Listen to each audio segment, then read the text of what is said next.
Hare Krishna. Yeah. What number is it on?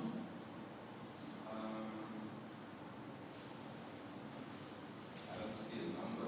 There isn't a number, but generally they're in increments of, well, 10 is loud and more is off.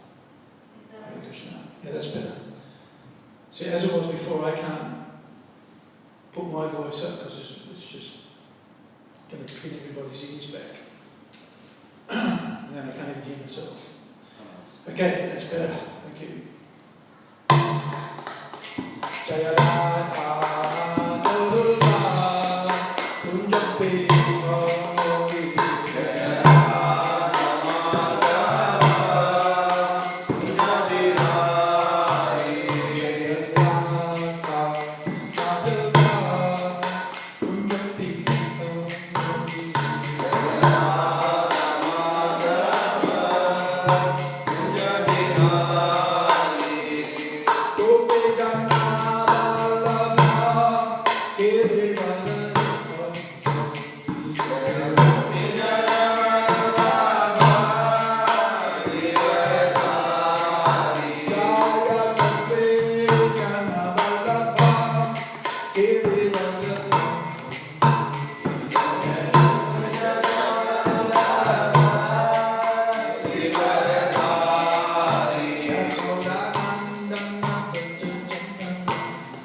Bhaktivedanta Swami Maharaj, Prabhupada ki, Ananta Koti Vaishnava Vrinda ki, Vantaraj Śrīmad Bhāgavatam ki, Jai Gaura Premanandi.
Bhāgavatam, Canto 4.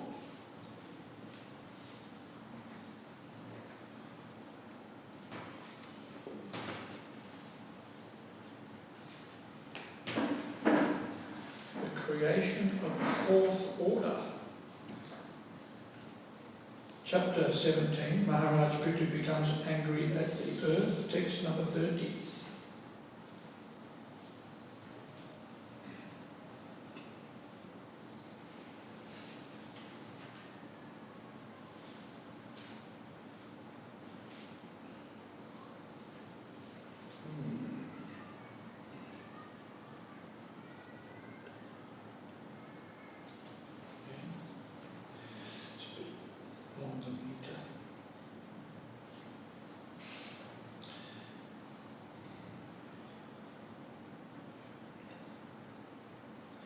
Yenahamatmayatanam vinirmita.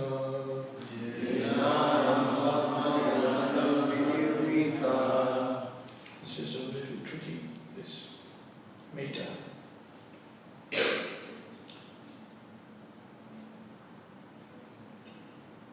Okay, yeah, not that one. Yenahamatmayatanam vinirmita. Tatra yato yam gunasaga samgraha. Sa eva mam hantum udayudhasvara.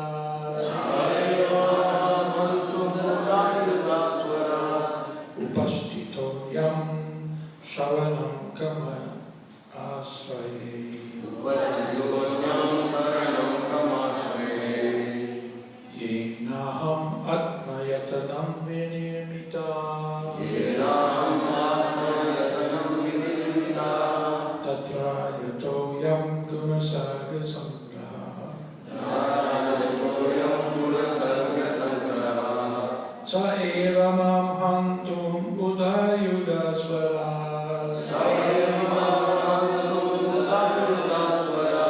Upasthito yam sharanam kamasraye. Jinahamatmayatanam vinirmita. Tatra yato yam gunasarga samgraha. Sa eva mam hantum udayudhasvara.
By whom?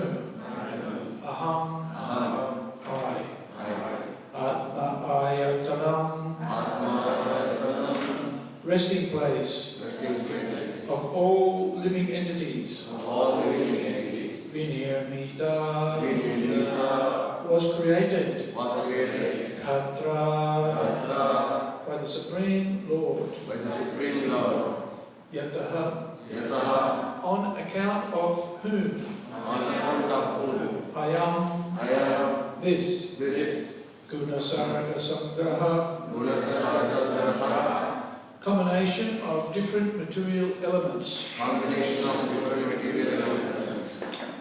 Saha, he, eva, certainly, mam, me, antum, to kill, udayudha,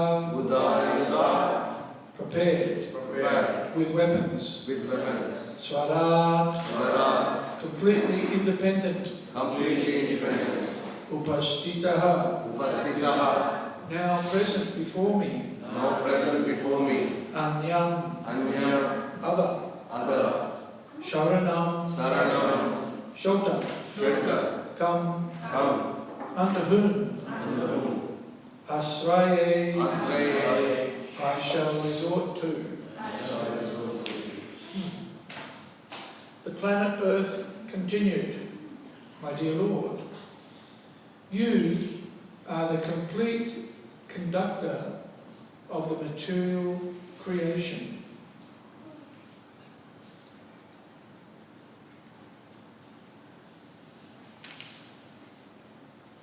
You have created this cosmic manifestation and the three material qualities.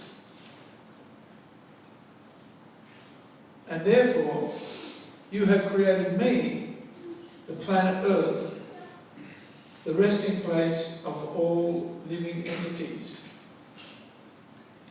Yet, you are always fully independent, my Lord. Now that you are present before me and ready to kill me with your weapons, let me know where I should go to take shelter and tell me who can give me protection.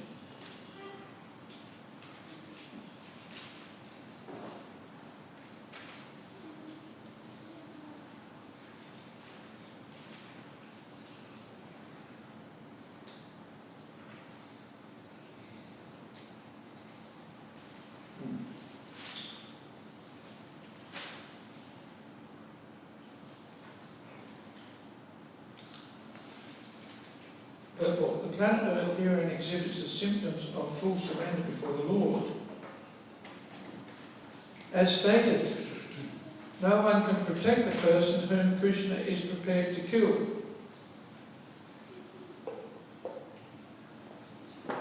And no one can kill the person whom Krishna protects. Because the Lord was prepared to kill the planet Earth, there was no one to give protection to her. We are all receiving protection from the Lord, and it is therefore proper that every one of us surrender unto Him. In Bhagavad Gita, chapter 18, text 66, the Lord instructs, Sarva dharman parityaja mam ekam sharanam praja aham tvam sarva papebhyo mokshayishyami ma shuchaha. Abandon all varieties of religion and just surrender unto me. I shall deliver you from all sinful reactions. Do not fear. Śrīmad Bhaktivedanta sings, my dear Lord, whatever I have, even my mind, the centre of all material necessities, namely my home, my body, and whatever I have in connection with this body, I now surrender unto you. Manasa deho yogi tu mora. You are now completely independent to act however you like. If you like, you can kill me. If you like, you can save me. In any case, I am your eternal servant, and you have every right to do whatever you like.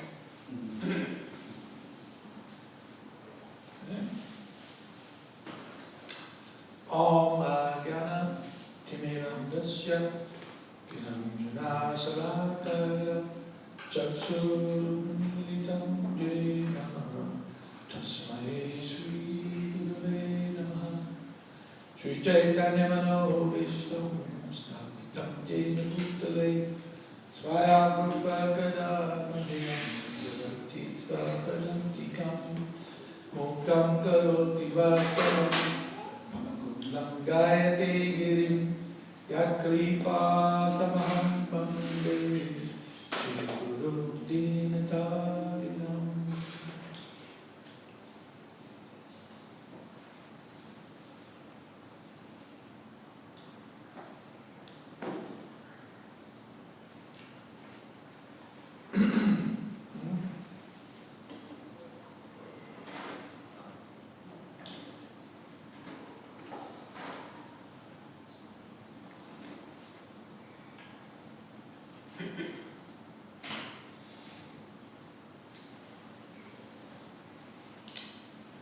So,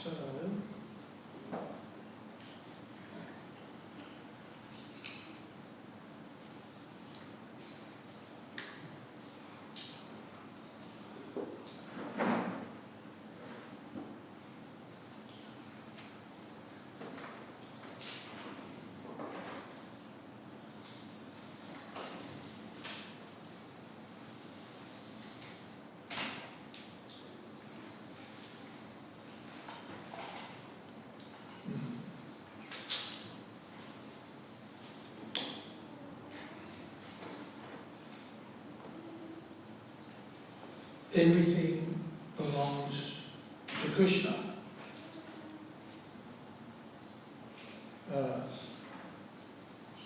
Ekale Ishvara Krishna Sarva Ara Sarva Britya.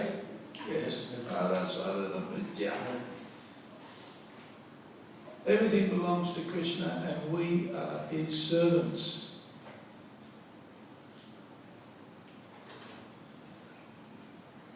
And so it is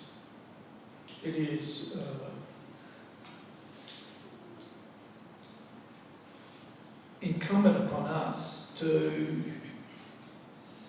act in that fashion. And here we're saying Bhumi acknowledging her relationship with the Lord.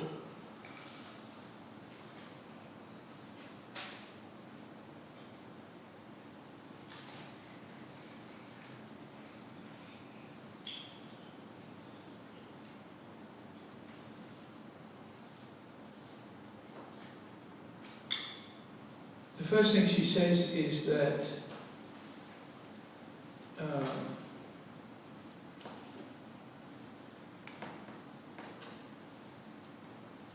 even though I am the resting place, aham atma ayatanam, I am the resting place of all living entities. So Bhumi is certainly a very important personality. And why we respect the earth. Because it's what the earth is what maintains us. There's no, it's not a coincidence, or certainly it's important for us to appreciate the form of Mother Bhumi in the form of a cow.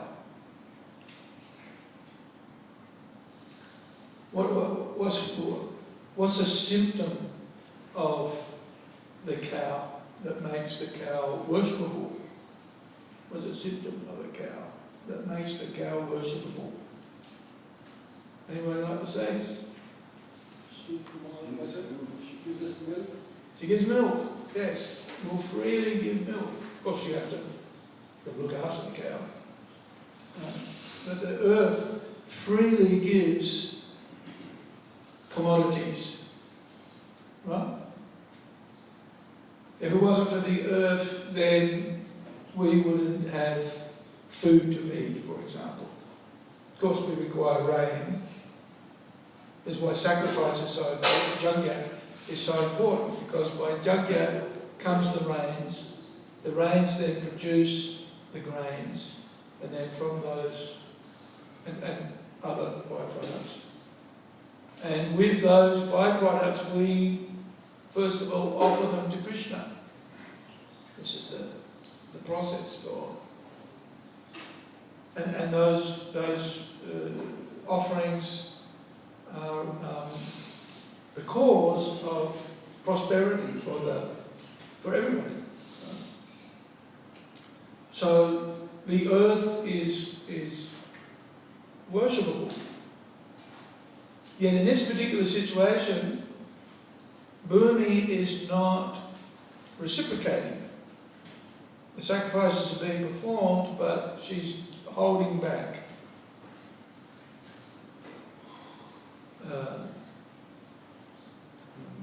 She's not happy for one reason or another.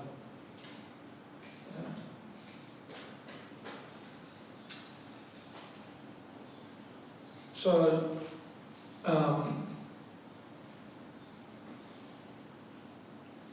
even though the earth is worshipable,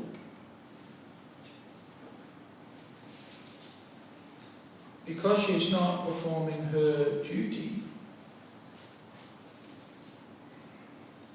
and of course that duty is prescribed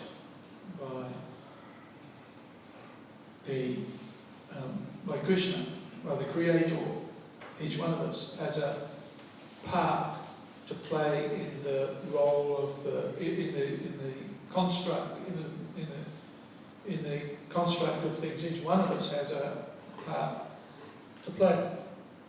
Self-realization means understanding who we are and what our relationship is with Krishna. This is the purpose of self-realization, is to know who we are, and then what role we play in the cosmic creation. Right?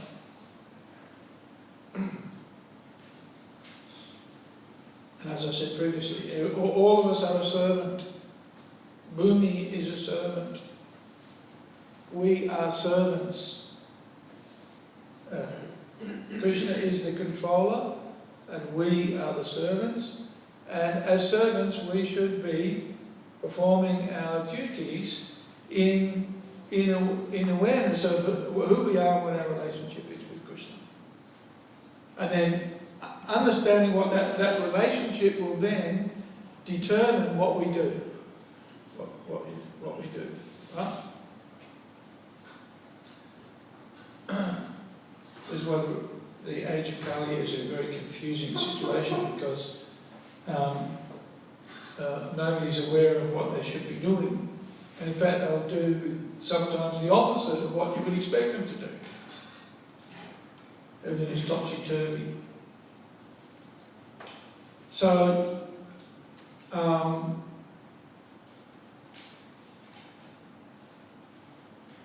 Bhumi's making the point. You've created the material energy, which is, and it's made up here, or here is meant here, Guna Saga Sangraha.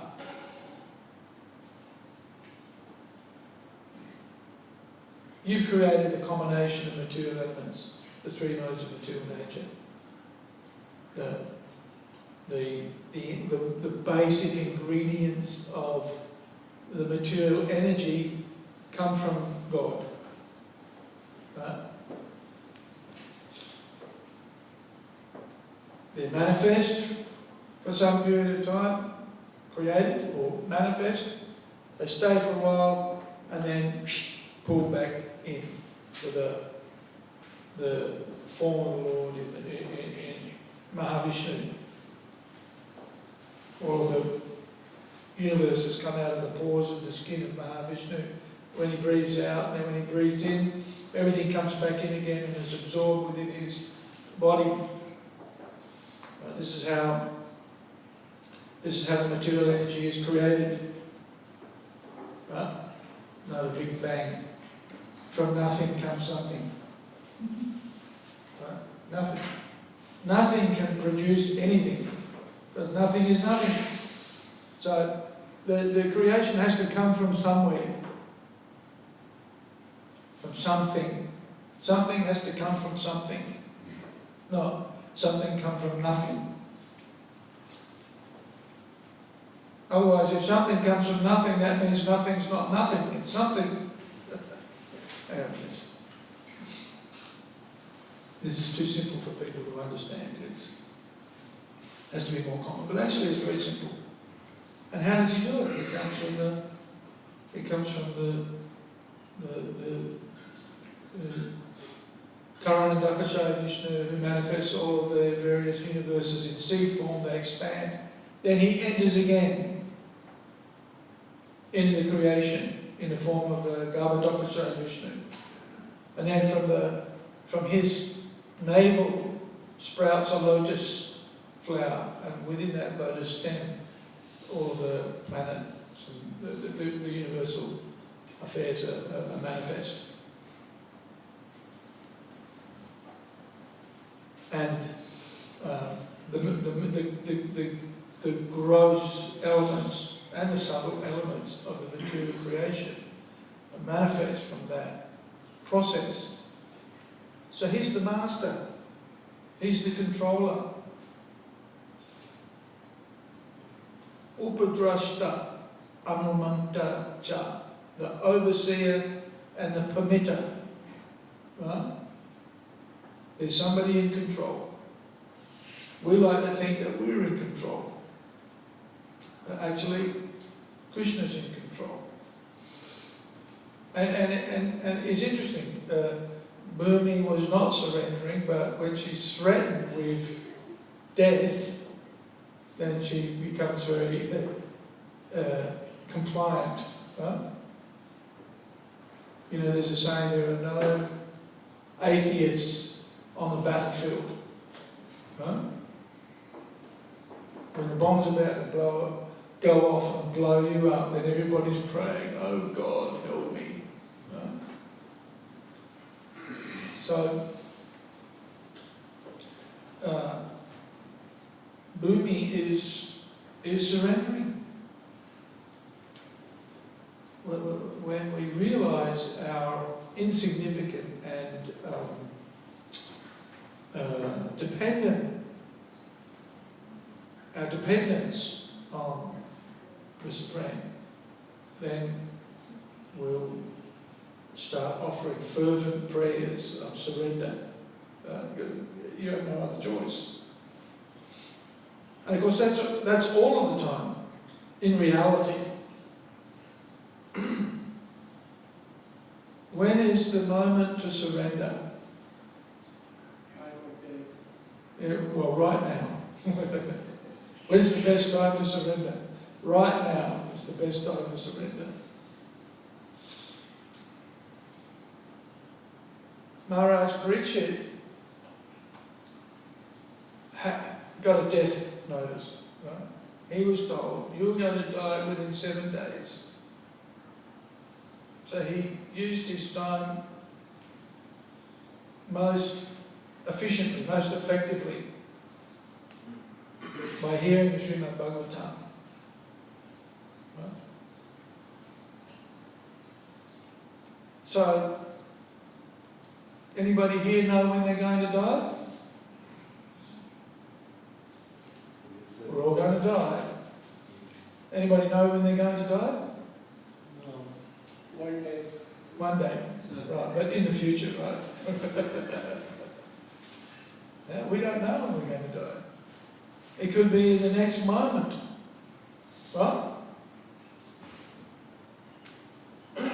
That's why we should take advantage of Maharaj Parikshit's example and be attentive to every detail of what we're doing. Especially we should hear the Śrīmad Bhāgavatam regularly. Nityam Bhagavata Sevaya. This is why it's recommended that we hear and we discuss the Bhagavatam on a daily basis, because it keeps us focused on the necessity to be surrendered at every point in the day. Because we never know when we're going to die. It could be in the next moment. So one should be attentive to the details of surrender at every moment. And that's why we study the Bhagavatam, is to understand this process of surrender. Why is Bhumi being threatened? She's a woman. And dharmic injunctions tell us that a woman should be protected, that women should be protected, right? Respected and protected. And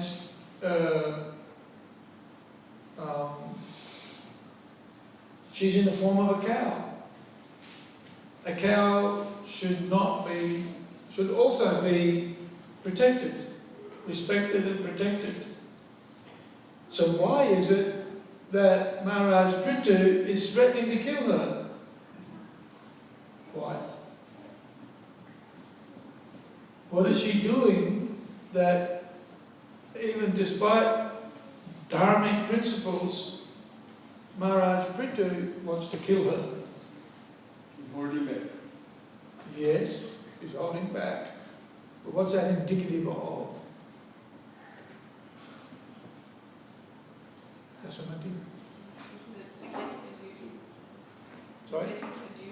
Yes, she's not. And what does that mean?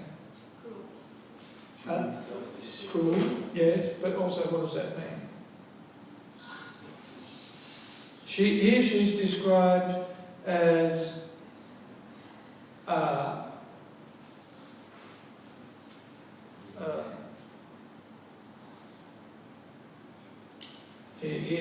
Swarat.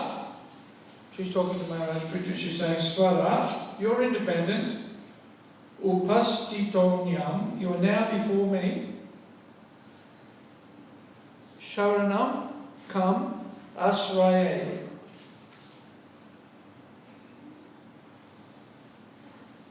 Who should I go to for protection? Who should I go to for shelter? So, she's showing symptoms of surrender. But that means previously, she wasn't. So yes, she was all of those things, but that's symptomatic of not being surrendered. Right? The Bhagavatam teaches us primarily, or one of the things that it teaches us, is how to be a surrendered devotee.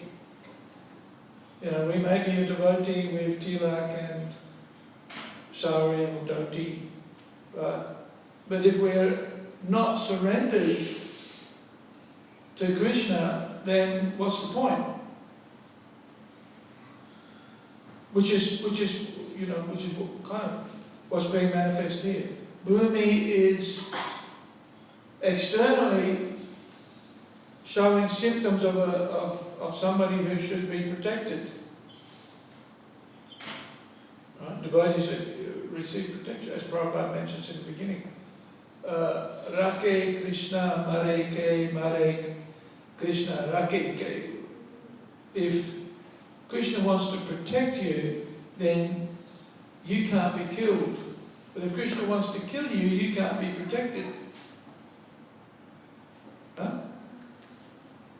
Prabhupada says at the beginning of the purport, no one can protect the person whom Krishna is prepared to kill.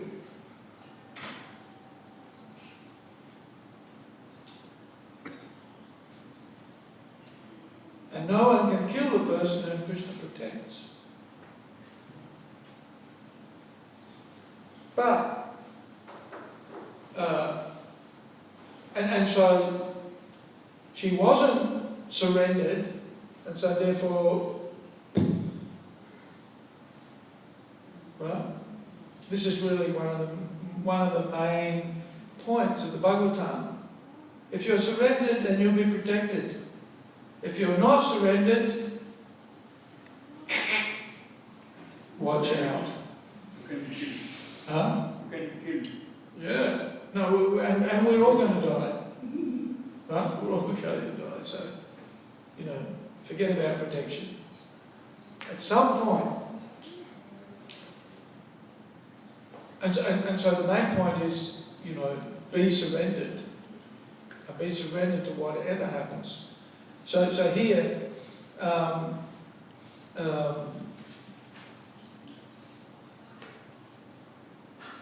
Bhumi's asking the question. She's asking the question, but this is a rhetorical question. Who do I go to for protection? What's the answer? Nobody. No, only to you. Only to you. I can't go anywhere else for protection, so please protect me. Which is the mood of a devotee. This is what Prabhupada's saying. She's showing the symptoms of full surrender before the Lord. Right?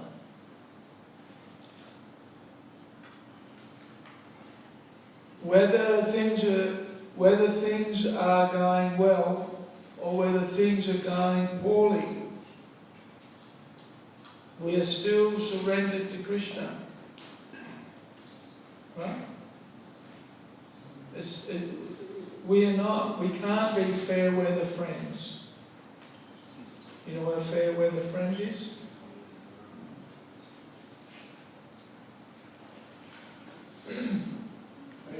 What's a fair weather friend?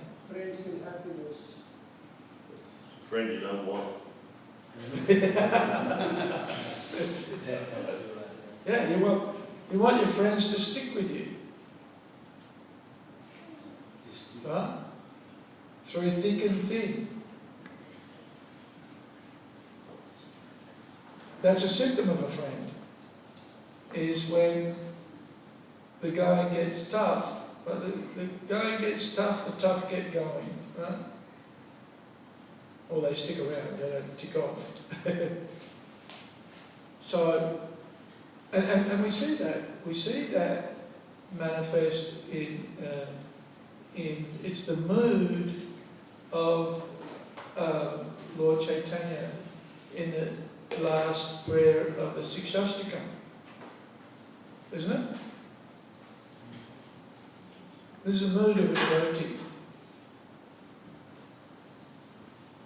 Whether you appear before me, or whether you make me broken-hearted by not being present before me, I'm completely surrendered to you. Right? So if things are good, we say, Jai Krishna. When things are bad, we say, oh, not fair. Right? As if we are innocent.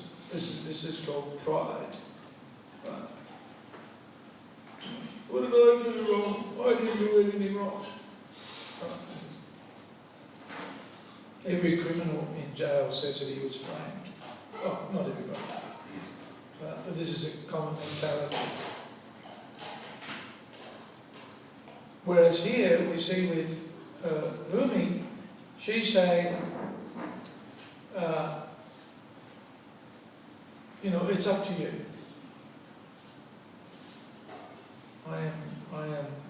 I am yours. You have created me. And so therefore, I am dependent upon you. And of course, the mood of the devotee is, I'm dependent upon you. What do you want me to do?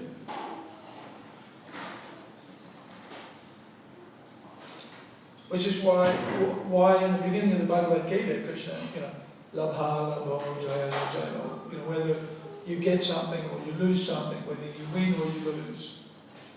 We have to be equipoised, because that's the nature of material existence. The nature of material existence is such that we'll be successful one day, or people will be telling you what a fantastic fellow you are, and then the next day they'll be telling you what a nonsense you are. Right? And you have to tolerate that. It's just the nature of material existence. You'll be successful, you have money in the bank, and everybody will be smiling, and then in due course it'll be taken away. It's the nature of it's the ebb and flow of material existence that one has to become detached from.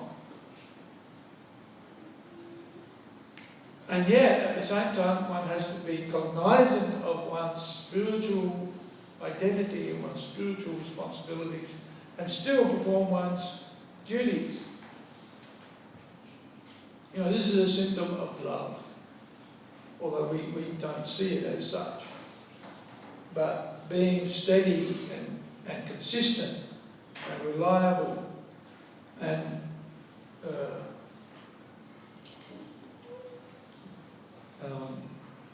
even if there are difficulties, we're still surrendered to Krishna, and we'll be tested. We'll be tested.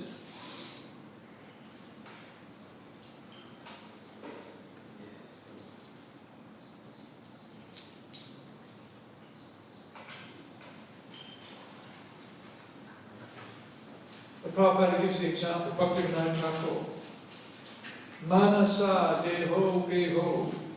Manasa, my mind. Why Krishna says, Manmana bhavamat bhakto.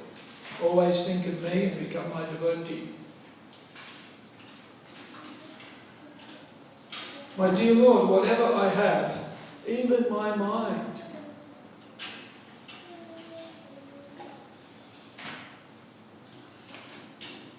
and here Prabhupada says the centre of all material necessities, our minds, right? My home, my body, manasa, deho, geho. Deho means the body, geho means house, right? It's in Bengali. I now surrender unto you. You are completely independent. Krishna is completely independent. He can do what he likes. And we have to be prepared for that eventuality. Krishna will look after us sometimes, and other times it looks like he's completely abandoned us. Have you had that experience? Huh? Have you had that experience? Was it pleasant? No. But like Rumi, how do you pray? See, what can happen, and here's the danger, we can become angry at Krishna for what we get. Anybody experience that? Krishna, what are you doing that to me for? I'm your surrendered servant. Why are you treating me so badly? Anybody had that experience? You get angry? And if it's not angry at Krishna, it'll be angry at your wife, angry at your husband, angry at your kids.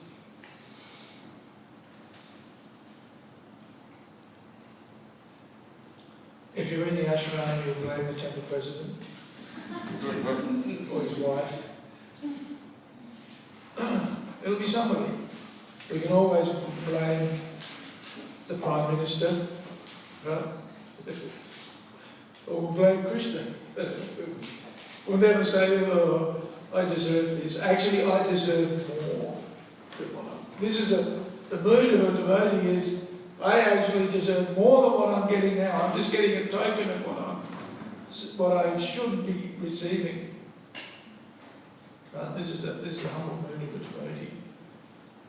The not so humble mood of a devotee is what's going on here. This is not like, how can this be Krishna's plan? It's not my plan.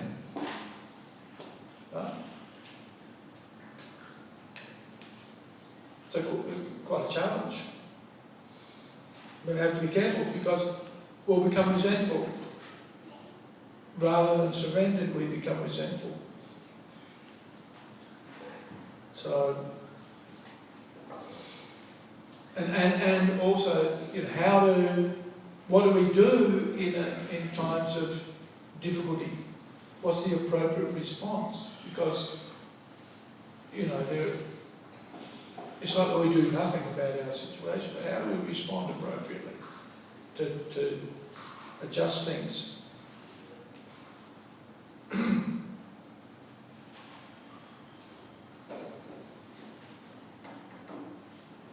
There are 6 symptoms of surrender.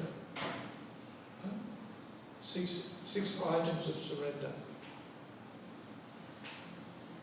Does anybody know what they are?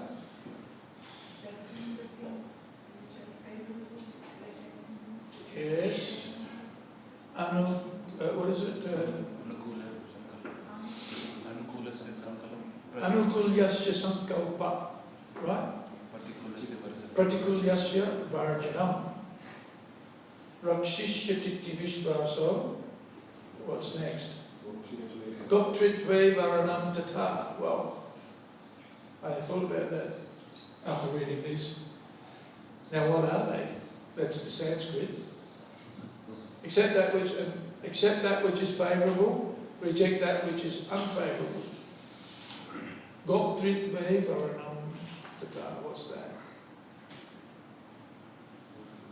Shall we ask Google, Dave? I can't remember. That's an item I'm going to put in my Quizlet. The 6 symptoms of surrender. Let's just see. 6.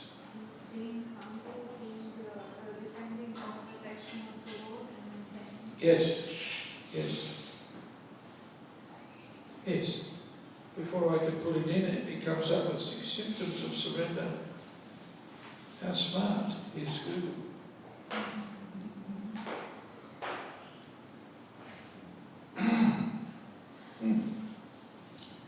Here's a slideshow. Let's have a look. From Gita Coach. Acceptance of those things favourable to devotional service.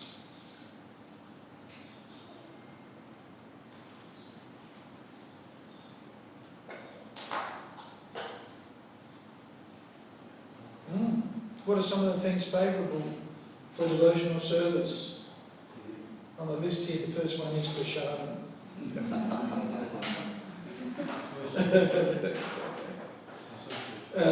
Japa,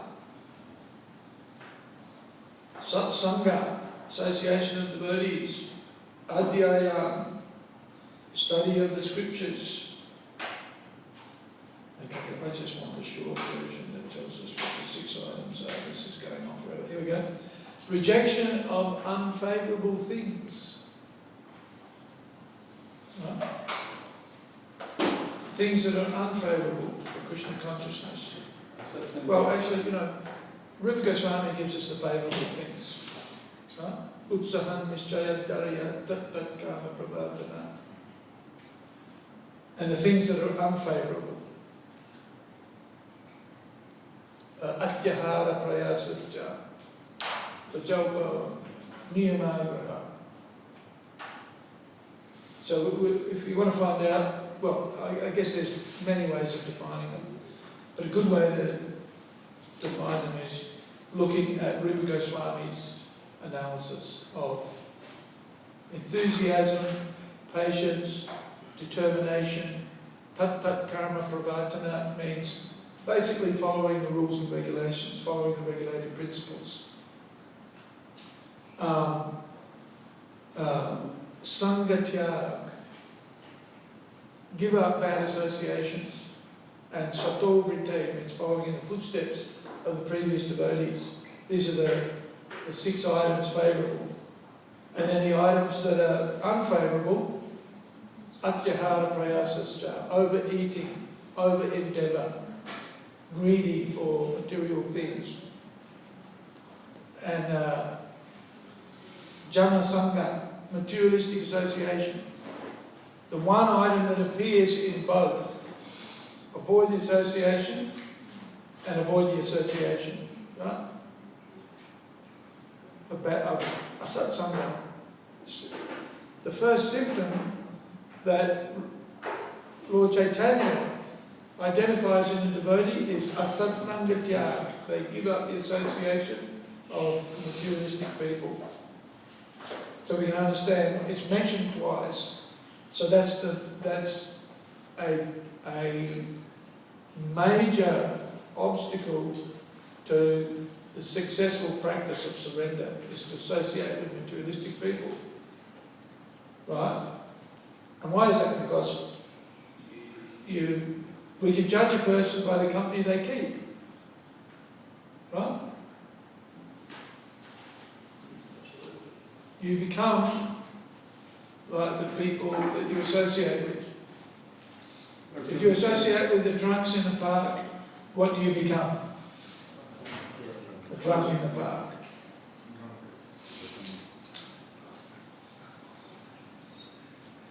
I used to live in a place called Port Augusta,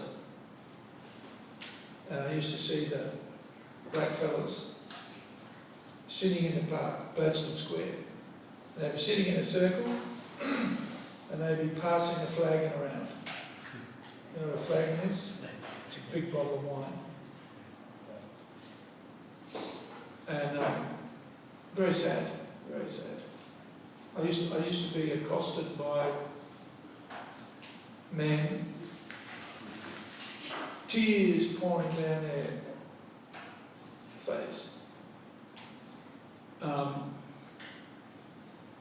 Give me 20 cents for a pie, mate.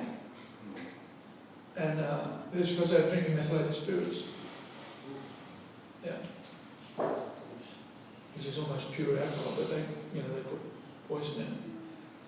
So very, very sad. So I got a graphic vision of what happens when you associate with the drunks in the park. Horrible.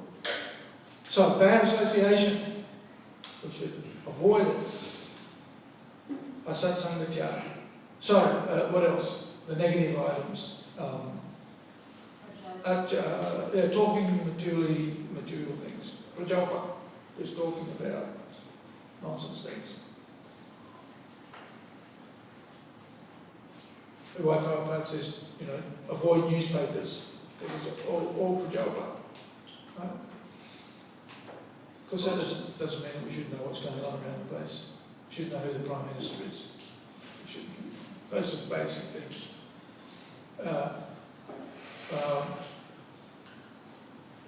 Niyamagraha means too much, too concentrated on following the rules and regulations and not being flexible, or just forgetting them altogether.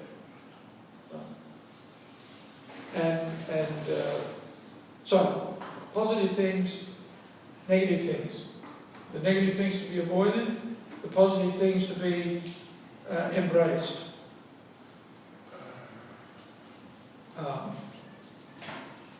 Third, the conviction, having the conviction that Krishna will give protection.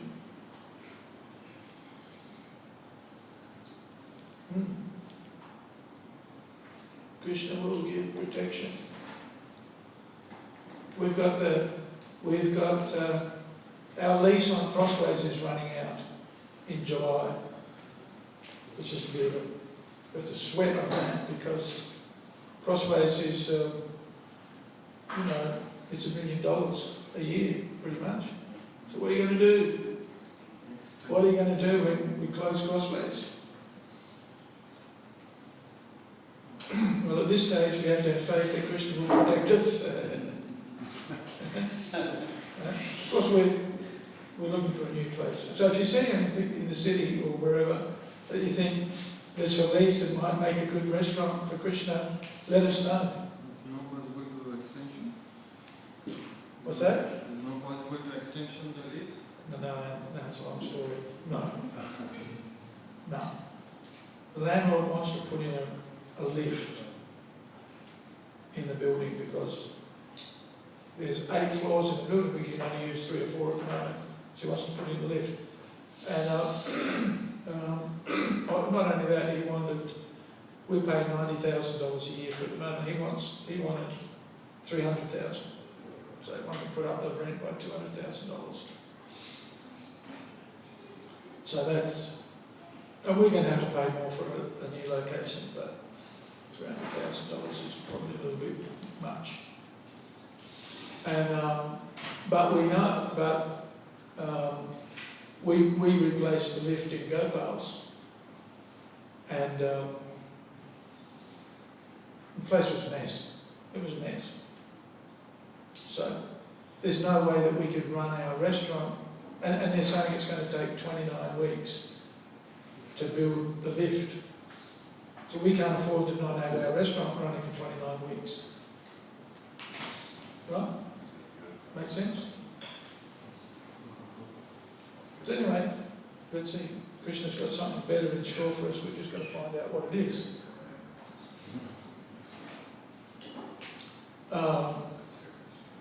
So we have to have faith that Krishna will give protection.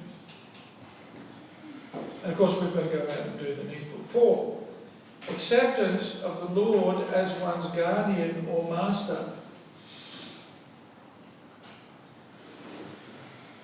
which is somewhat similar. These two are similar, right? That Krishna will give us protection, and that He's the controller, He's the master, He's in charge. You know, when I first started getting involved with management, and Balaram, the previous temple president, in our discussions, I saw the tenuous state of existence in the finances of the temple, and I thought, how does he cope with that? How does he deal with that every week? You know, we need money, and every week it looks like we don't have enough. So how do we survive? I discovered later on how that happens. I have personal experience. But Krishna is in, and I'll give a little example of this. When I was in Vrindavan, this last trip, I felt very protected by Krishna in many ways. I didn't have a Chincharedra to look after me, so that was a worry.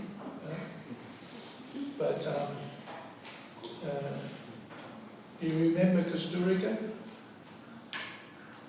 Remember, you know Kusturica? She's our good friend, but Kusturica was looking after me. And you know, I took that as Krishna's arrangement. But one day, it was Gopishore Das Babaji's disappearance day. And so it was a half-day fast. And because I have, because I have insulin,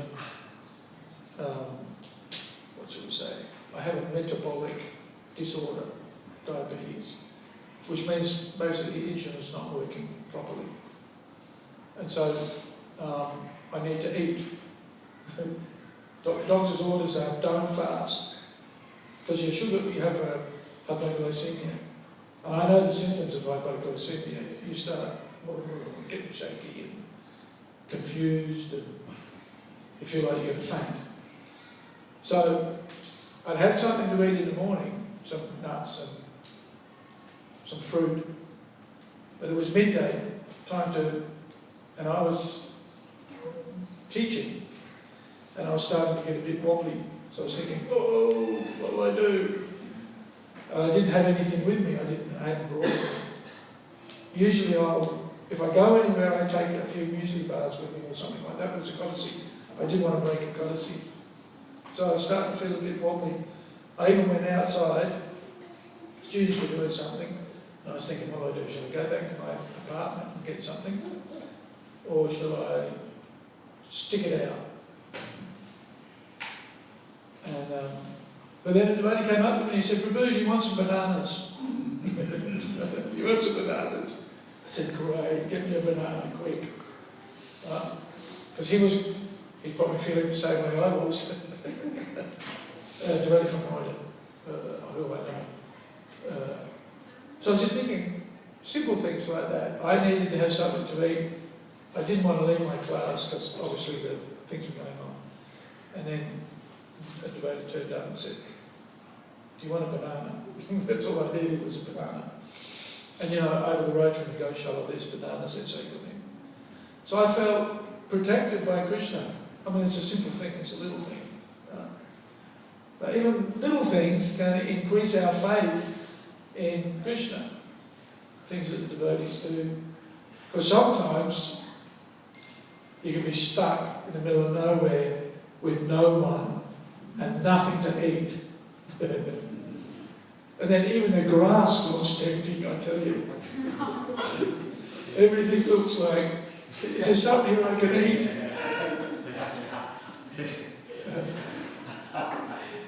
I'll tell you another story. It was a warm day, very warm day, and I had not eaten a lot of carbs that day. Very low GI diet that day, right? And I went for a walk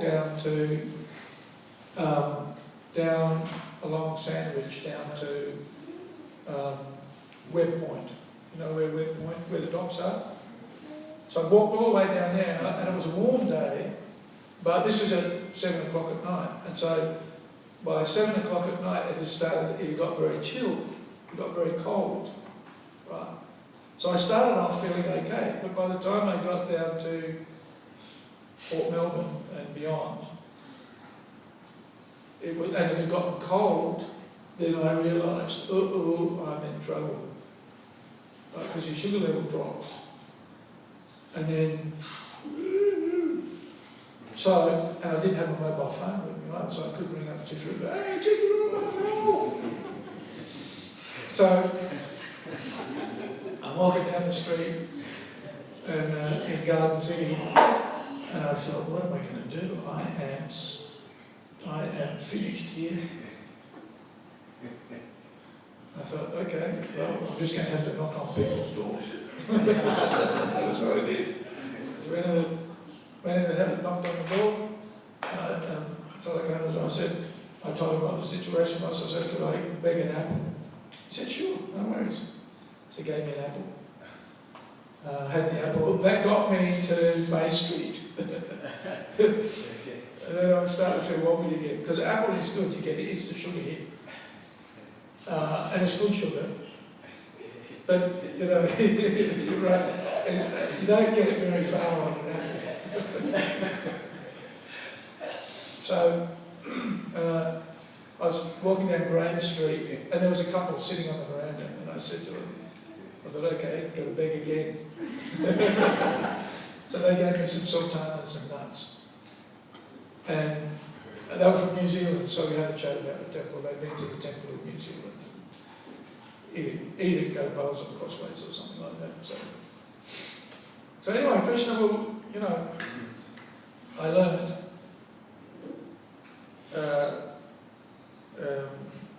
you can't be too proud, especially when it's a life or, in that situation you feel like you're going to die. That's how you feel. That's where for some, and for me it was, that's where the panic attacks were coming from.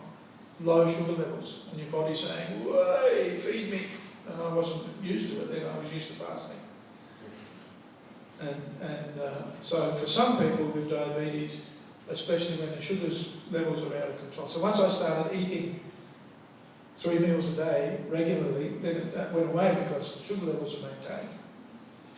And the trick is to keep them at a basic level so they don't get too high, because the long-term problems from diabetes, it comes from high sugar levels all the time, and it clogs up the system. So, but anyway, that little incident in Vrindavan taught me that actually Krishna's looking after us. And even in the streets of the big city of Port Melbourne, you can just knock on somebody's door and they'll give you an apple, right? Which is, I think, okay, I'm now performing my Brahminical duties. And I'm asking for a donation. So, Krishna will protect us, and Krishna is, we're dependent upon his mercy. Right? This is something that we can experience every day. Okay, full self-surrender. We have no other interest separate from the interest of Krishna. Right? How often do you feel like that? Do you ever forget that during the day?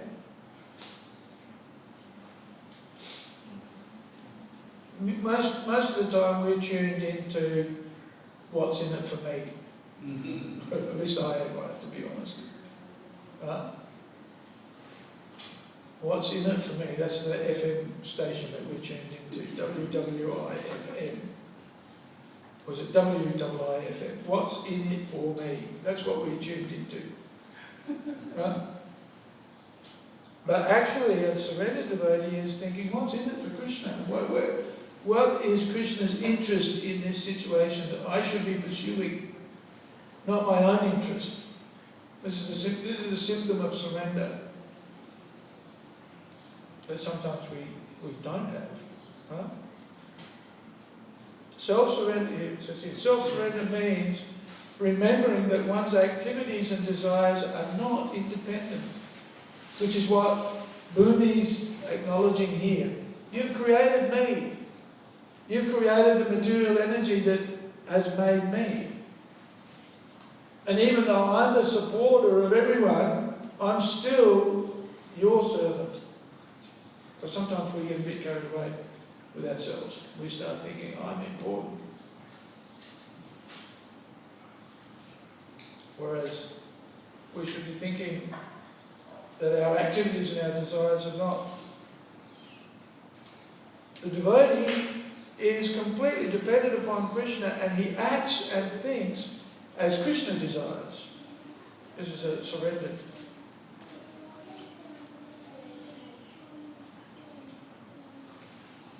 Yeah, this is from the Bhagavad Gita. The Supreme Personality of Godhead said, O Partha, when a man gives up all varieties of desire for sense gratification which arise from mental concoction, and how often do material desires pop up in your mind on a daily basis? How often? Not at all? Not at all. No, that's good. Right? Or occasionally.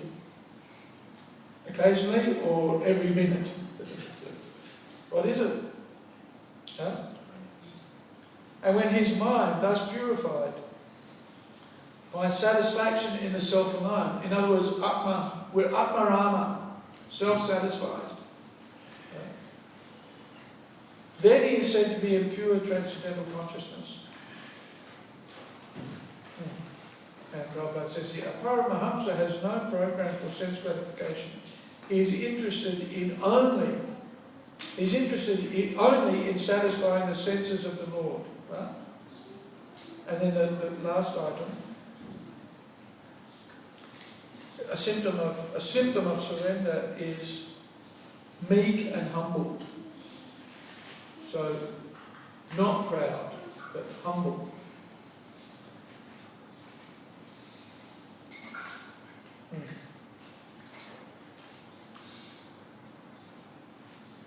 Trinadapi Sunichina Tororeva Sahishnuna Manadena Kitanya Sadahari. So, offers respects to others. More tolerant than a tree, more humble than a blade of grass. These are the symptoms, 6 items of surrender. Okay, does anybody have any comments or questions on any of these points? Hare Krishna. Prabhu, you were mentioning about giving up materialistic association. Yes. And we also see Rupa Goswami recommends giving up, and Krishna does too.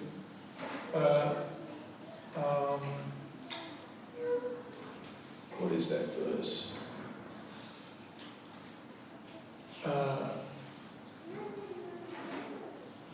Sangha Sanjayate Kama. Yeah. We should watch out who we associate with. and at the same time we see that for getting better, like say you recommend this 1 minute to-do list. Like we take guidance from professionals outside Yeah. for doing our work. But that's yes, you know, I have friends, I've made friends with people who are not devotees, right? What we call sadhakas, anyway. Right? Not that they're actually devotees, but because they're not inimical to Krishna consciousness. And the association that you take from them is positive for the performance of devotional service. And so therefore, we need to have a little nuanced understanding of what Sat, Sangha and Asat. Because sometimes with devotees even, a person may be a Prakrita Bhakta and so therefore should be avoided, yet they're a devotee. But because their tendency is towards material behaviour, or they may fall victim to sense gratification, then we avoid those kind of devotees even. Right? So what is Asat Sangha? Needs to be a subtle understanding. And so, you know, when we go to the doctor because we're getting our health fixed, that doesn't mean we don't go to him because he's not a devotee. He's helping us. Right?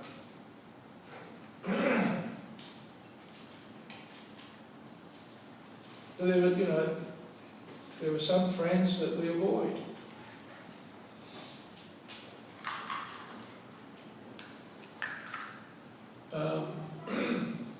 I had a friend who I had lived with for quite a few years, shared a house with for quite a few years. And some of those friends I avoided fastidiously when I became a devotee for good reason. You know, they were bad association. Anyway, I bumped into this fellow after living in Melbourne for some years, and I went to see him. And the first thing he did was he rolled up a joint. He said, "Here, you want to have a smoke?" And so I realised why I didn't associate with him. I never saw him again. Right? So, you know, he's a friend, somebody like, but also not a friend. Right? So we avoid people like that. But there are some people who are not necessarily devotees, but they're friendly and they're supportive and they're respectful. They wouldn't ask us, "Here, come and..." They might do things that are not appropriate, that we wouldn't do, but they don't encourage us, but they'll help us in the pursuance of our service. So therefore, we can give and accept that which is favourable. Again, if we look at it, that's favourable for them and for us in the pursuance of devotional practice. Right? I had a friend, I haven't seen for a long time, but we used to buy our computers from this fellow, and I became quite friendly with him. And he was always respectful, always respectful. And I remember one time I rang up his business. I used to buy computers from him out of his lounge room. His business was, out of his lounge room originally. But now he's I don't know if he's still doing it, but he's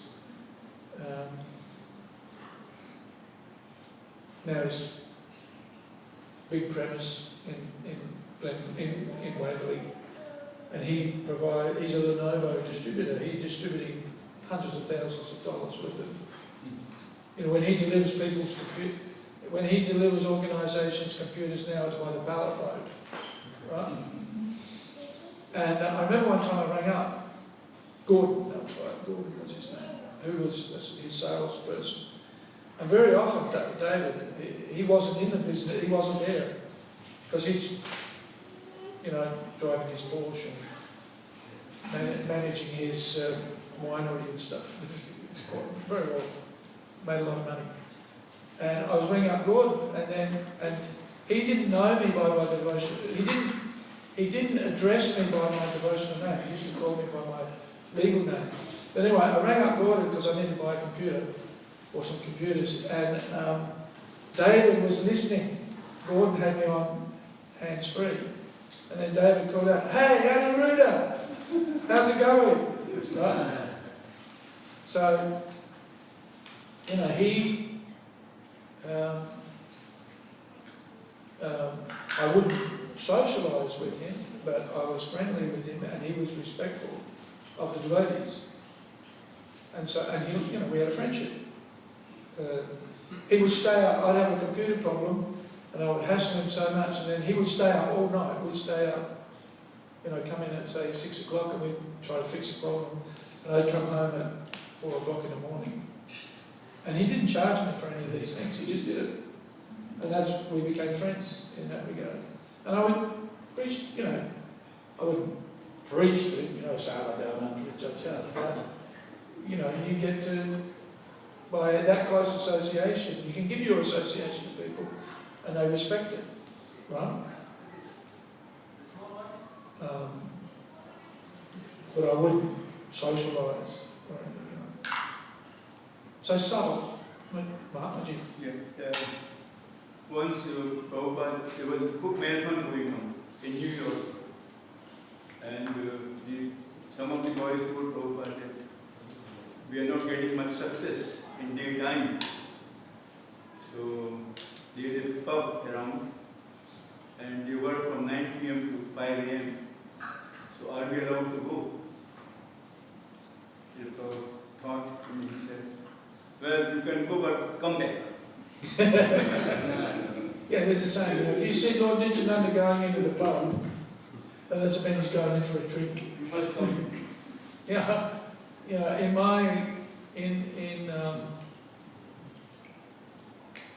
In my first 4 or 5 years of 79, I suppose, 1979 to 1983, so 4 years, I visited every pub in Victoria and Tasmania. Every pub. We used to go and sell candles and paintings. Still you are the temple president. Yeah, we used to make money. We made a lot of money. People would pull you, and we used to go with weeks too. It was silly, They say, "Hey mate, I'll give you $10 if you take your wig off." Or sometimes I just pull your wig off.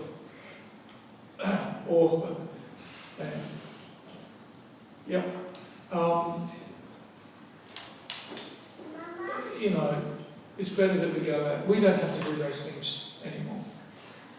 We don't have to do those things. We can go and do Harinam and book distribution. Why restaurants are so important for us? Because it's commercial activity, yes, but it's distributing prasadam. Right? And so we make money, which is always, if you haven't got money, what can you do? What can you do? If you haven't got money, what can you do? Nothing. Yeah, nothing. So you need money. You need money? Yeah. Anybody here doesn't need money? I'll get some tips from you on how to do it. Right? We all need money. And Prabhupada didn't, you can't preach if you haven't got money. Right? So this is why restaurants are so important for us, and really the basis upon which we can maintain much of what we do.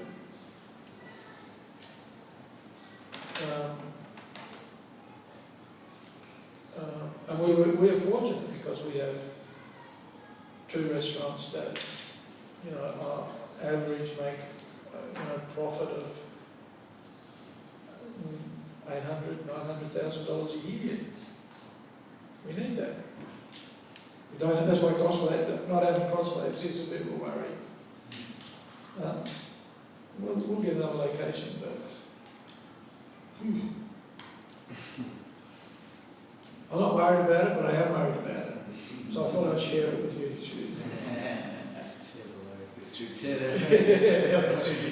Distribute the anxiety. July. We got time. We got time to. We'll find a place. I don't think government assistance. Why? What? Nah. I think it's a Well, the thing is, government assistance. Yes, we may be able to get some assistance, but we don't want to be dependent upon the government. We're independent. Because, if you get assistance from the government, then they say you've got to do this, you've got to do that, you've got to do the other thing. Right? But that's a possibility. In finding a place.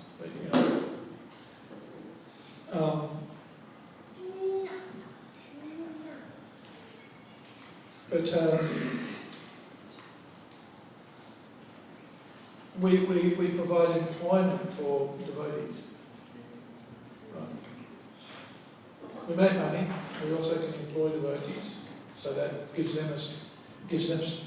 creates stability within your community. Previously, we used to sell paintings and stickers and cookies and T-shirts and sweatshirts and hard work. The first 5 years, I guess, of my devotional life was out on the street selling paintings and stickers and cookies, and I hated it. We don't have to do that anymore. When is that? When is that? Which year? 78 till 83. 1983 I started selling full sets of books. So I was able to sell a lot of books. And so, but our economy has changed. And also we get a lot of, we get $1 million a year comes just from all of you. In the hundi or donations, whatever. So we're in a situation now where we don't have to do those things. But in the early days of ISKCON, the devotees had to sell books. They sold books or they sold incense. And it was a struggle. It was survival. Right? And God, it now all looks easy. God, it looks easy. But it's, we've got to this point only as a result of a lot of struggle, a lot of hard work. And have a guess what? The hard work is not going to go away. Right? I don't know if you've noticed. Who's married here? Who's successfully married? He's successfully, right? Your family's coming back to Melbourne, right? Key joy. Isn't it? But has the struggle stopped? No, but it's easy for a devotee, isn't it? We don't have to worry. We know now, by this stage, daughter's married, looked after by the son, another grandchild on the way, right? So, lots of anxiety, right? But Krishna's going to look after us, isn't he? Yes. This is surrendered. That's why he's smiling. He's smiling on the outside, but inside he's thinking, what's going to happen? Right? We already had problems with the first grandson. Yeah, a lot of trouble. But we know Krishna's going to look after us. But the work doesn't stop. Right? Ask the mums. Ask the mums in the house. Housewives' duties never stop. Never. Right? go to bed worrying about something, wake up, what's happening?